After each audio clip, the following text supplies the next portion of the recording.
right now, stopping through all of our stops on the way. So our first stop is just ahead of us here at HOTA over the yachts. We'll then continue cruising around the river and up into the Gold Coast Broadwater, where we stop at Marina Mirage, Broadwater Parklands, and then finally SeaWorld, before making our way back through all the stops in reverse to Surfers Paradise here. So it's roughly a 55-minute trip up to SeaWorld, and 55 minutes there. There's a few local shops and restaurants through the main strip of Chevron, and it's only about a 10 to 15 minute walk back into Surfers Paradise from there if that's where you had to go.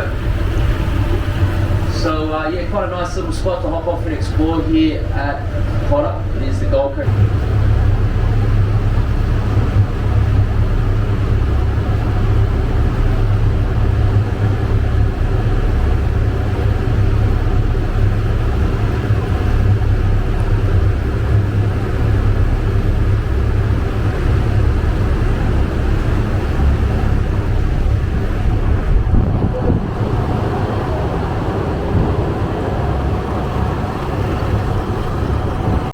You may have noticed as we cruise past Chevron Island here, quite a few older homes as well as a few more modern places as well. So Chevron Island here was actually the first canal development on the Gold Coast.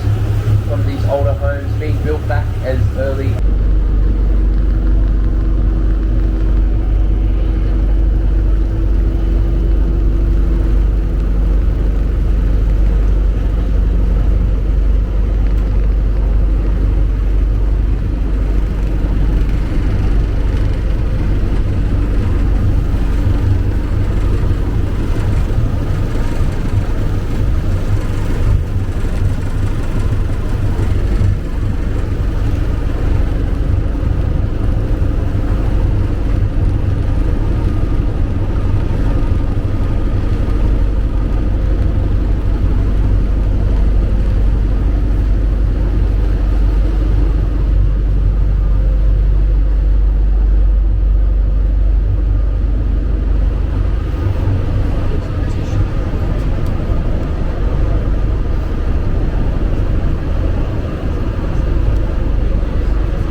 to those that just joined us there at Surfers Paradise. My name's Latrell. I'll be the skipper on board for the afternoon here. If you've got any questions as we're cruising along the river or would like anything to drink, feel free to come up and see me. I'm more than happy to give you guys a hand as we're cruising along the river today. Apart from that, making our way up towards SeaWorld now, stopping through all of our stops on the way. So our first stop is just ahead of us here at HOTA over the yachts. We'll then continue cruising around the river and up into the Gold Coast Broadwater, where we stop at Marina Mirage, Broadwater Parklands, and then finally SeaWorld before making our way back through all the stops in reverse to Surfers Paradise here. So it's roughly a 55-minute trip up to SeaWorld and 55 minutes back. So in total, about a 2-hour round trip if you were to stay on board the ferry for a full loop.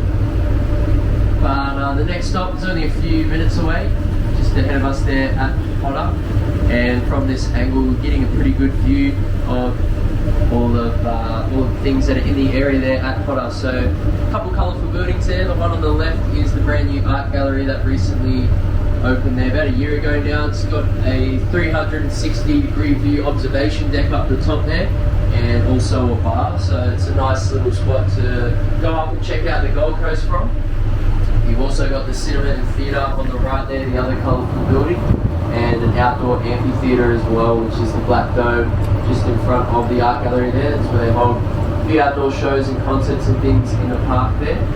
And the park itself is the Underdog Parklands. Quite a nice little scenic walk around the area there. You've got a few art sculptures scattered around, little exercise machines along the path there, as well as the man-made lagoon just on the inside of the tree line here as well. And you've also got the Green Bridge just ahead of us, which they painted blue, but named the Green Bridge as it was deemed environmentally friendly. Where possible, they use recyclable materials during the construction of this bridge, and it only takes pedestrians. So this will get you between HOTA and Chevron Island, which is the island on our right hand side here. And if you head into Chevron Island there's a few local shops and restaurants through the main strip of Chevron. And it's only about a 10 to 15 minute walk back into Surfers Paradise from there if that's where you had to go. So yeah, quite a nice little spot to hop off and explore here at HOTA. It is the Gold Coast City Council chambers here, and they put a bit of effort into the area to make it an attraction on the Gold Coast, not only for tourists but for the locals as well, which was the main reason they built this bridge, is because they're trying to give the locals a bit better access to the area. They're also trying to promote fitness here on the Gold Coast, which is why they've added some of the exercise machines around the area. And they often hold little events and shows in the park area here. Every Sunday they've got a farmers market on in the area as well, which is pretty popular. And yeah, the whole area itself is getting more and more popular as time continues. So we'll pull up just on the other side of the Green Bridge here, and then we'll continue our journey along the Marine River.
Yep, all good, mate.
to everyone that's just joined us there at HOTA. My name's Latrell. I'll be your skipper on board here for the afternoon. And if you've got any questions for me as we're cruising along the river here, or if you would like anything to drink, feel free to come up and see me. We've got a few drinks for sale as well. And I'm more than happy to give you a hand on the way down the river. And apart from that, our next stop will be at Marina Mirage, which is about a 20-25 minute trip along the river and up into the Gold Coast Broadwater. Some of the longest trip between stops, and then head across to the Broadwater Parklands and SeaWorld. So the river we're cruising down here at the moment is the Nerang River. Nerang being a local indigenous word for shovel-nosed shark, and we do get a few sharks in the river here. And actually one of the most notorious species, which is the bull shark. So bull sharks make their way in through the Gold Coast Seaway, which is just on the other side of SeaWorld. And they use these waters as an area to mate and breed. So they actually breed in brackish water, which is a mixture between salt and fresh water. So we get the salt water running in through the seaway, and we also get the fresh water that runs down off the hinterland inland on the Gold Coast. So that all converges here, and it's a nice, safe, shallow area for them. And the sharks are actually born in the river here, left to fend for themselves from birth. So they'll learn how to feed in the area and learn these waterways before making their way out into the ocean. So it isn't really the safest spot to be swimming around the Nerang River here, but in saying that, we do have quite a healthy marine ecosystem in the area, especially to sustain such a large population of sharks. So keep your eyes peeled for any marine life as we're cruising along the river today. Plenty of fish hanging around, especially near our jetties, and you can often catch them jumping out of the water. Also spotted eagle rays, which are a type of stingray, like to come launching out of the water and cruising just below the surface. And we do often get dolphins cruising along as well, so keep your eyes peeled for any marine life. And if you do spot any dolphins, let me know. Try and slow down and get a few photos. Also keep your eyes out on some of the architecture as we're cruising along the river here. Quite a range of different homes and things. You may have noticed as we cruise past Chevron Island here, quite a few older homes as well as a few more modern places as well. So Chevron Island here was actually the first canal development on the Gold Coast. One of these older homes being built back as early as the 1960s. Most homes though have been rebuilt, renovated since then, with people trying to make a bit of money in the area, as a waterfront property here on the Gold Coast is always increasing in value.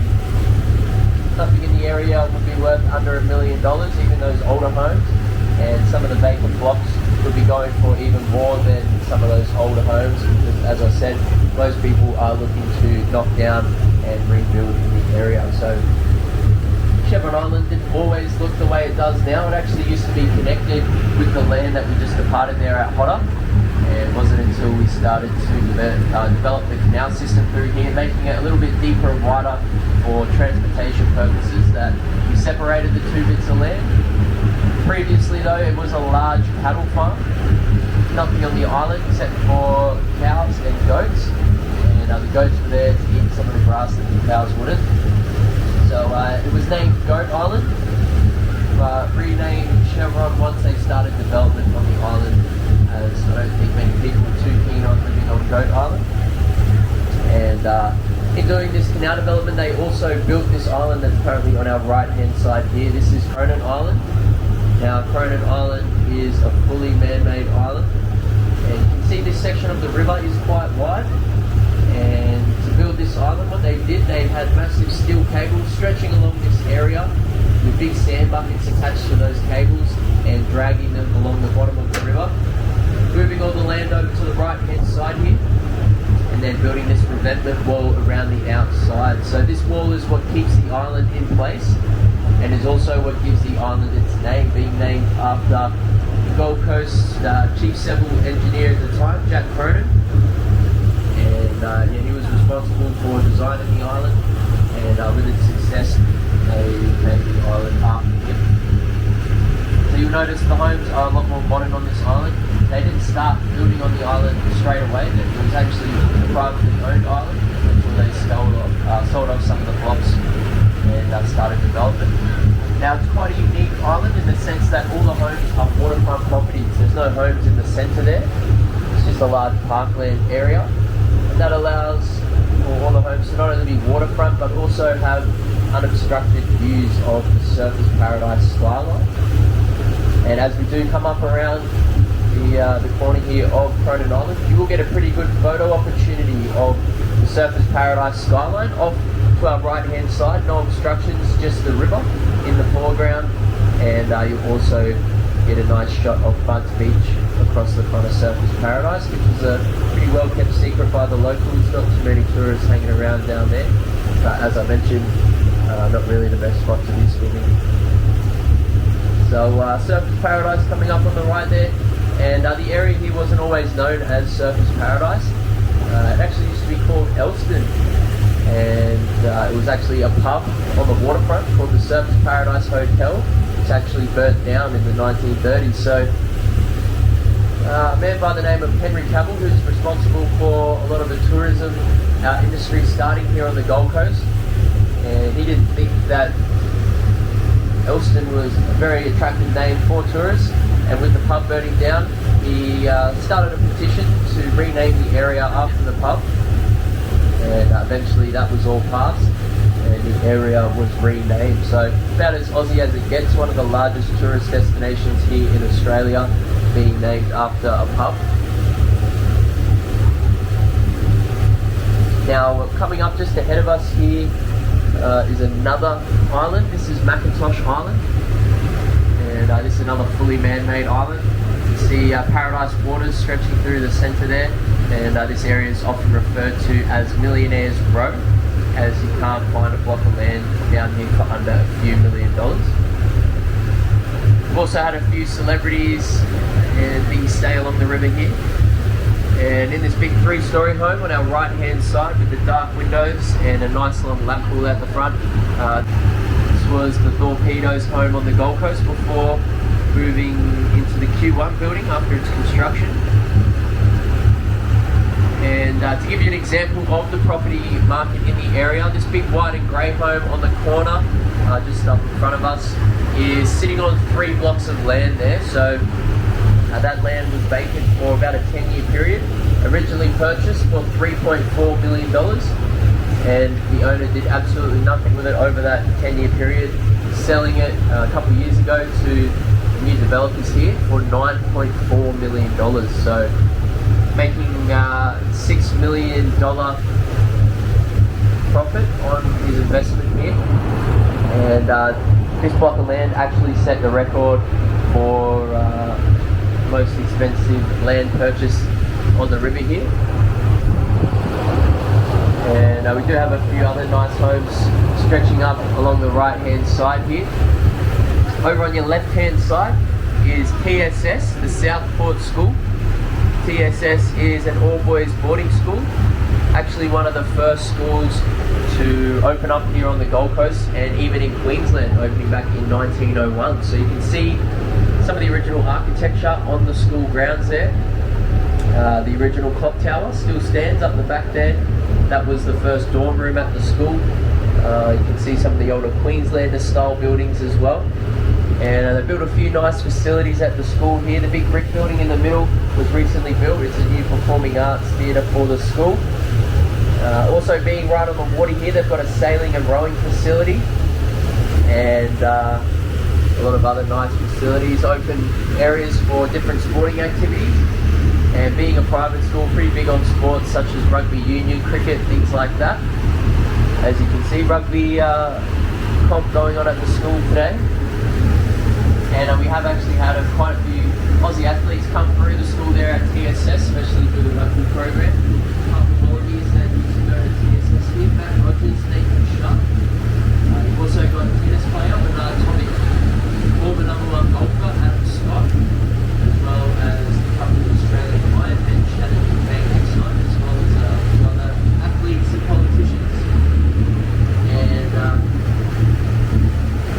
quite a prestigious school, and the school fees do reflect that. So when the school first opened, it cost you around £160 to send your boy off to TSS in those days. Nowadays, you're not getting much change out of $40,000 a year to send your boy off to TSS on a boarding contract. You then have to pay for their enrolment fees on top of that, which can range anywhere between 8 to 16,000 depending on what grade they're in. But just might be worth every cent to have them out of the house for a year, who knows.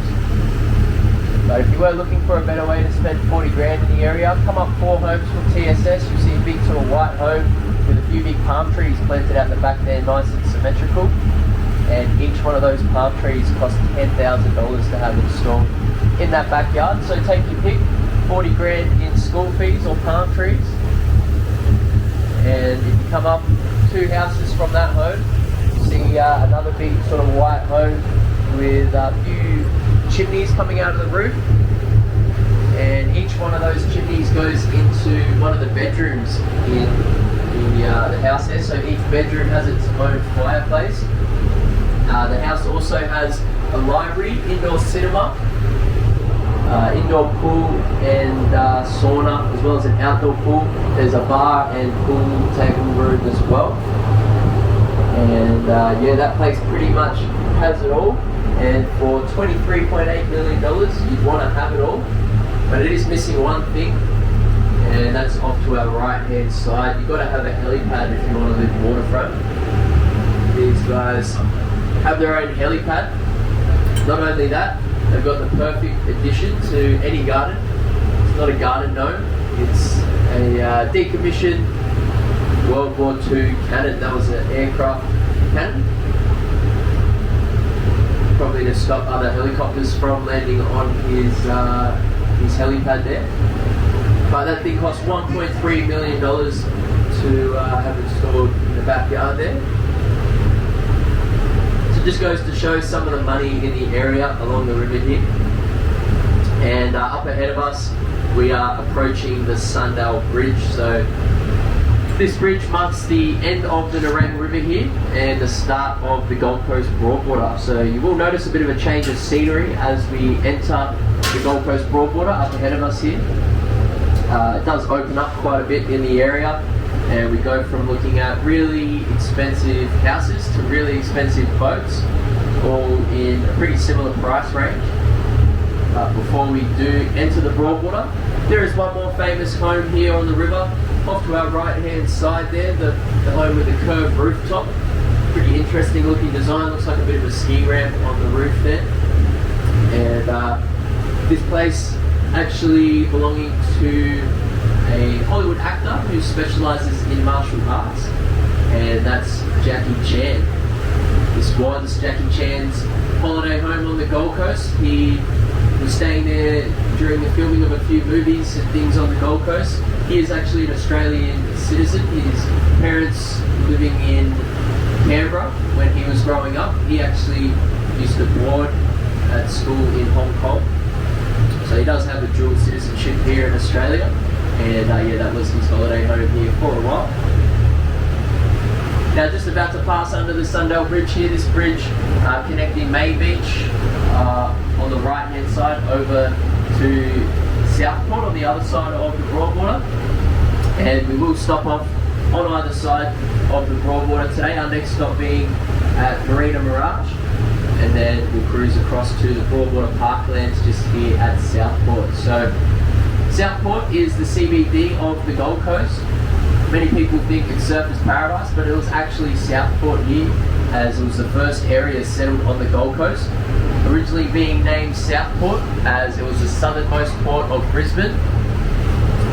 And back in the early days of the Gold Coast, the main export out of the Southport area here was the prized cedarwood that lined the Gold Coast area all the way back to that hinterland. So that logging community was very prominent in those days. It's actually the reason for the area being named from the south coast to the Gold Coast, as we were chopping down the cedarwood logs up in the hinterland. They were the most valuable building material during the Industrial Revolution, and that logging industry making us more money than the gold mines at that time. So it was nicknamed Red Gold, and the area renamed to the Gold Coast. And it's also the main reason for our canal development here on the Gold Coast taking place as well. So we could chop those trees down, float them along the river here up to Southport, where they'll then put on trains either up to Brisbane or down to Sydney. And as a result of that, we've actually got the largest canal system in the world here on the Gold Coast, even larger than Venice and Amsterdam combined, with approximately 860 kilometres of navigable waters, 600 kilometres of that being residential canal systems, so pretty impressive. And just off to our right hand side here, Main Beach. Main Beach is a nice little exclusive area just out of Surfers Paradise, and you sort of got the best of both worlds here with the Gold Coast Broadwater on one side and only a couple minutes walk to the other side and you're at the beach. There's also a nice little strip through the heart of Main Beach there called HOTA Avenue, which is a little shopping and dining precinct, which actually hosts one of Australia's best bakeries. Only reason being that they still give you free sauce when you buy a pie, and the pies are pretty good in there as well. Definitely recommend the Main Beach Bakery or any other of the spots in there at Main Beach for lunch. Another awesome spot for lunch is just here on our right hand side at the Southport Yacht Club. Now this yacht club was the first marina on the Gold Coast, and a lot of the boats that are in here now are privately owned, and a lot of them are lived on as well full time. The owners getting access to all the facilities in the area, and they recently built this new mega yacht berth out the front here on the right hand side to hold some of those larger vessels that are cruising around the world these days. And we've got a pretty big boat in there at the moment, the Australia.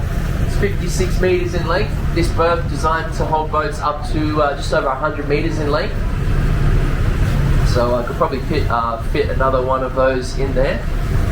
But the Australian vessel here, 56 metre Benetti yacht, which is an Italian build boat. Takes 7 crew to operate this boat fully, which includes a full-time chef of course. And currently worth around $40 million, owned by an Australian politician, Clive Palmer. So that's Clive Palmer's super yacht here on the Gold Coast. And up ahead of us, between the yacht club here and our next stop at Marina Mirage, is the Mariners Cove. So this is where a lot of tour operators on the Gold Coast depart from, and pretty much anything you wanted to do below, on or above the water is available for you here at Mariners Cove.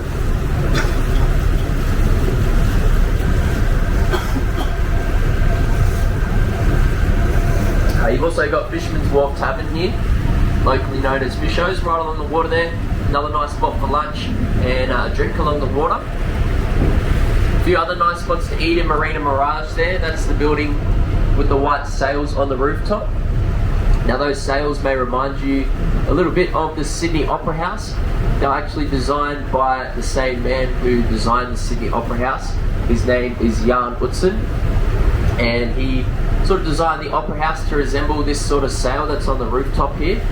But they're not just there for show, they actually serve a purpose for the building. They capture the predominantly easterly winds that we get on the Gold Coast, especially in the warmer months, and redirect them down into the building, acting as a sort of natural air conditioning for the shopping centre there. Which means there is no roof to the centre of the shopping centre, so those sails double up in purpose. When it rains, they actually catch that rain and redirect them down onto self-watering gardens just down below, and anything that doesn't make it into the garden gets drained into the building and recycled for things such as flushing the toilets. So quite an eco-friendly building, Marina Mirage, and it's also quite a high-end building. This is where you do a lot of your designer boutique shopping, also a lot of fine dining in the area there as well. And quite fitting, as it's next to the Gold Coast's only 6-star hotel, the Palazzo Versace. That's that creamy coloured building.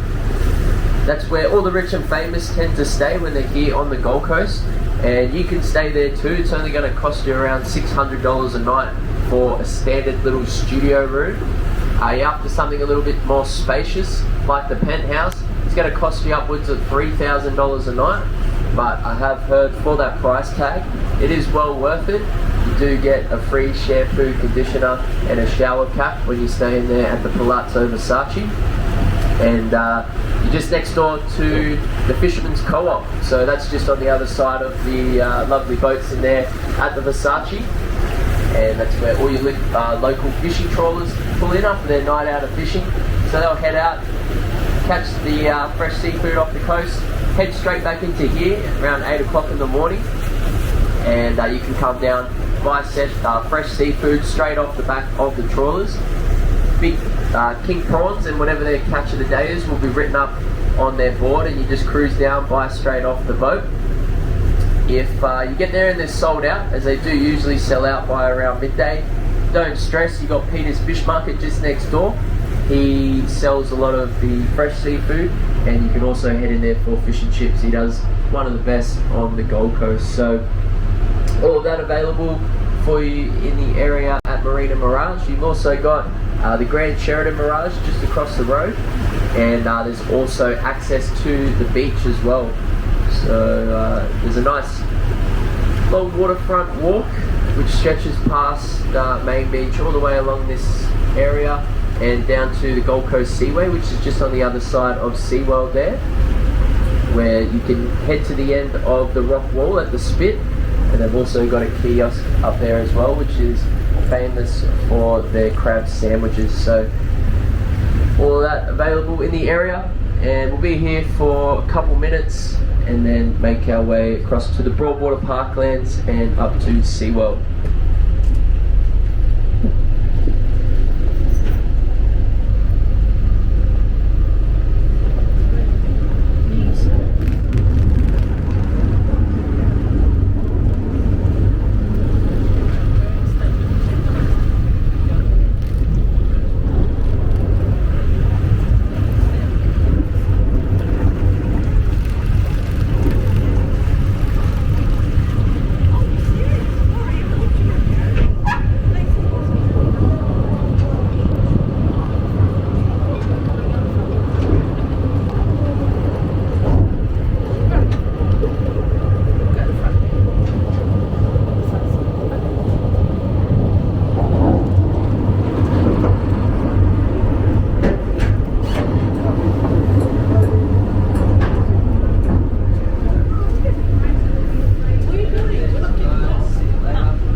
to those that just joined us at Marina Mirage. Next stop is just across the Broadwater here at the Broadwater Parklands. There at Southport. So the Broadwater Parklands stretches across the face of Southport onto the Broadwater here. So from the Sundale Bridge off to our left there, all the way up to the next suburb ahead of us to the right, which is Labrador. And another nice spot to hop off and explore here on the Gold Coast, and there's plenty for everyone around the area there. We've got quite a few open areas, undercover and barbecue areas to sort of set up for the day, as well as a few kids play areas. The main one directly ahead of us there has a little fenced off swimming area, which has a little floating pontoon. In the summer they also set up an inflatable water park in the area there. There is also a little kiddies rock pool at the base of the jetty that we'll pull up at, which is suitable for the younger kids. Nice safe shallow water and water features and things like that there. We've also got the Gold Coast Aquatic Centre in at the Parklands there as well, which is where we hosted the 2018 Commonwealth Games swimming and diving events. And that's the main reason this area sort of had a bit of a facelift over the last few years. They were doing it up for the Commonwealth Games. There's also a couple of spots you can go and eat in the park here. You've got a little fish shack and cafe, as well as another little cafe next to the Aquatic Centre. Across the road, Australia Fair Shopping Centre, which has a food court and a few surrounding shops and restaurants in the area there. Chinatown on the other side of Australia Fair, and you're not too far away from the main tram and bus stop in there at Southport as well, which will connect you to anywhere else you needed to get around the Gold Coast. So plenty in the area here. Won't be long before we're arriving at our stop at the Broadwater Parklands, just on the other side of jetty here, and then we'll be cruising across to SeaWorld.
Alright guys, just making our way over to SeaWorld now.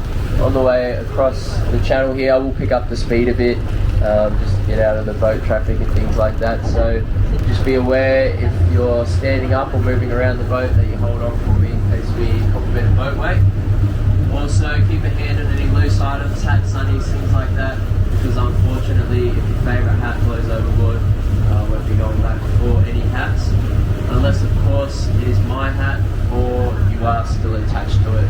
Thanks guys.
To SeaWorld here, and we've got a few other boats in the area that share the cruise terminal here. SeaWorld whale watching vessel in there at the moment. They're just about to head out through the Gold Coast Seaway and look for the humpback whales that migrate past the east coast every year in the winter time. So that season started at the end of May and runs up until early November. We've also got the SeaWorld research and rescue vessels that go out and assist in the sea captains offshore. There's research out there as well, learning about the Queensland area. Whale watching boat isn't near whale watching in the summertime. It takes us a little barge up to Brisbane. Runs day to its hotels for Port Island. I've also got another cruise boat here as well. And as you may or may not have heard, the SeaWorld helicopters running around the area. A bit more than just SeaWorld, we have pulling up here and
Thank you very much, mate. Yeah, you can turn on back with your music here. Yeah, we'll do. All good, mate. Yep. Thank you, mate.